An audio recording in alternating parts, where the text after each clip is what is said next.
سب کی گٹھری میں لال ہے، سب کے آنگن میں چاند اترتا ہے، سب کے سر پر سایہ افلاک ہے، سب کے پاؤں کے نیچے وہی زمین ہے۔ سرمایہ خیال ہر ذہن کے لیے ہے، دولت احساس ہر دل کے لیے ہے، ہر زبان گویائی رکھتی ہے، ہر نظر کو نظاروں سے لطف اندوز ہونے کا یکساں حق ہے۔ جو بیان نہیں کرتا وہ بھی صاحب بیان ہے، اور جو دیوان چھپ نہیں سکتا وہ بھی دیوان ہے۔ مکمل دیوان مرصع و معلی۔ کتنے ہی مصنف اس انتظار میں مر گئے کہ ان کا کلام ان کی زندگی میں چھپ سکے، لیکن کیسے؟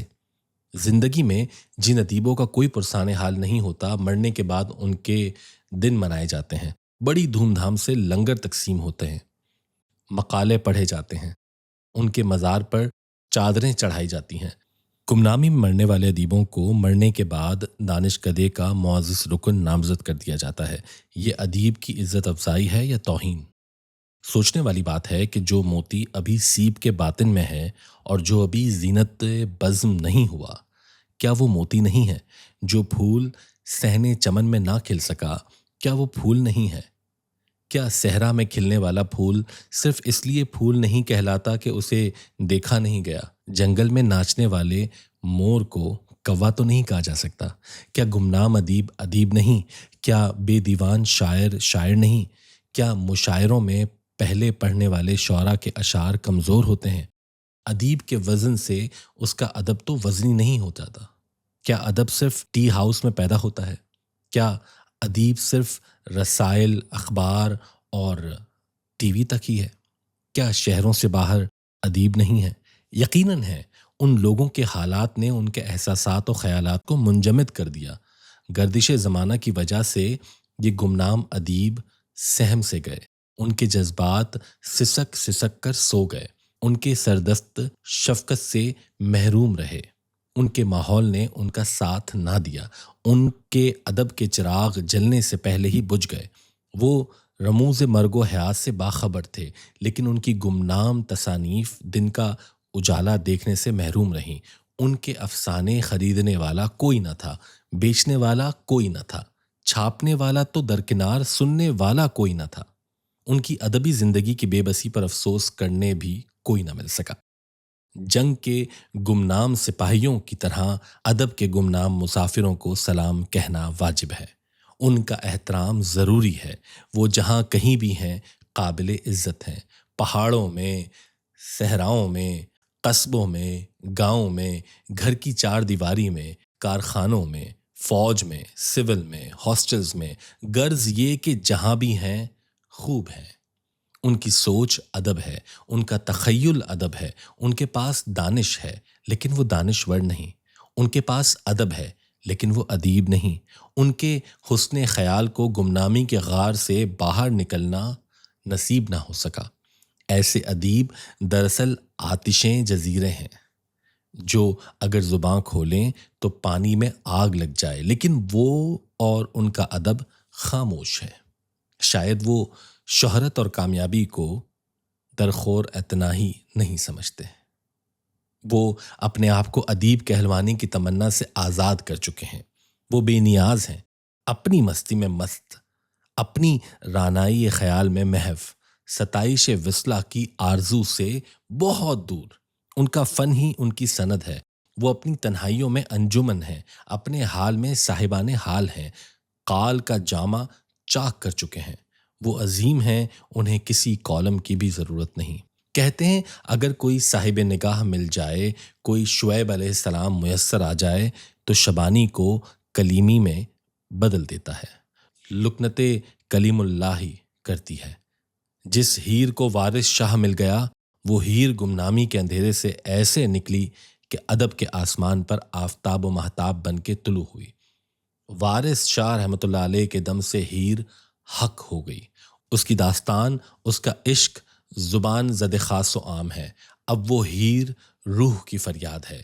وہ علم بولتی ہے، عرفان میں بات کرتی ہے، فلسفہ بیان کرتی ہے، عشق و حسن کے رشتوں کا تجزیہ کرتی ہے، گنگناتی ہے، رقص کرتی ہے، عشق مجازی سے عشق حقیقی کے ناطے جوڑتی ہے، راہ سلوک کی منزلیں طے کرتی ہے، طالبان نے حق کے لیے ایک استعارہ ہے، لیکن سوچنے والی بات ہے کہ کتنی ہی ہیریں اپنے وارث شاہ کے انتظار میں خاموش بلکہ فراموش ہو گئیں۔ ان کا عشق زندہ رہا لیکن ان کی داستان مر گئی۔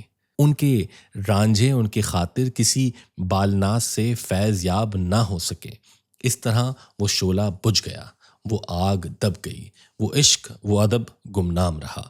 انتظار کی صلیب پر لٹکنے والی روح فریاد تو کرتی رہی لیکن کسی وارث شاہ کے کان تک صدا نہ پہنچی، اور یوں کتنے باغ جہاں میں لگ لگ سوکھ گئے۔ گمنام ادیبوں کو سرپرست چاہیے، ان کا ہاتھ پکڑا جائے۔ ان کے پاس تازہ واردات کی تاثیریں ہیں، انہیں پیرائے اظہار درکار ہے۔ آج کے نئے اور گمنام ادیب کو بڑے مسائل سے دوچار ہونا پڑ رہا ہے۔ آج کا سانحہ یہ ہے کہ نئے فکر کے لیے بھی پرانے مفکر ہی دائی ہیں۔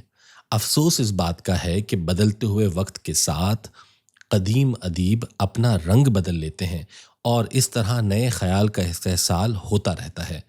آج کا المیہ یہ ہے کہ پرانا ادیب نہ بوڑھا ہوتا ہے نہ ریٹائر ہوتا ہے۔ جب تک بزرگ ادیب بوڑھا نہ ہو، نیا ادیب جوان نہیں ہو سکتا۔ جب تک بزرگ ادیب ریٹائر نہ ہو، نیا ادیب فائز نہیں ہو سکتا۔ اس طرح پرانا خیال جو اپنے زمانے میں نیا تھا، آج کے زمانے میں بھی نیاپن اختیار کرنا چاہتا ہے، اور یوں نامور ادیب صرف گمنام ادیب ہی پیدا کرتے رہیں گے، اور نئے تخلیق کار شہر سے دور، شہر یار سے دور اپنے فن کی سسکیوں کو ہمیشہ کی نیند سلا دیں گے۔ المیہ یہ ہے کہ شہرت اپنے آپ کو ہر شعبے میں مشہور دیکھنا چاہتی ہے۔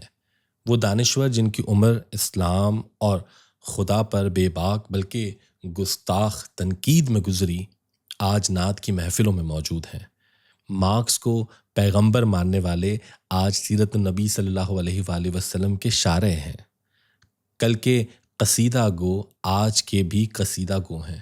نامور ادیب میں شاید کوئی خامی نہ ہو، لیکن گمنام ادیب میں کم از کم ایک خوبی ضرور ہے۔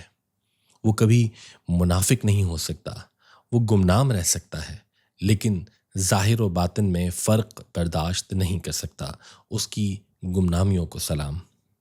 منافقت انسان کو اللہ کے قرب سے محروم کر دیتی ہے۔ منافق وہ شخص بھی ہے جو اسلام سے پیار کرے اور مسلمانوں سے نفرت۔ منافق وہ بھی ہے جس کے ظاہر و باطن میں فرق ہو، خلوت جلوت میں فرق ہو، جس کی باتیں سچی ہوں اور وعدے جھوٹے ہوں، جو دشمنوں کے ساتھ ہنس ہنس کر بات کرے اور دوستوں کی ہنسی اڑائے، جو محسنوں کے ساتھ وفا نہ کرے، جو انسان کا شکر ادا نہ کرے اور خدا کی تعریفیں کرے، جو امانت کی حفاظت نہ کر سکے، جس کو اپنے سے بہتر کوئی انسان نظر نہ آئے، جو اپنے دماغ کو سب سے بڑا دماغ سمجھے، جو یہ نہ سمجھ سکے کہ اللہ جب چاہے مکڑی کے کمزور جالے سے بھی ایک طاقتور دلیل پیدا کر سکتا ہے۔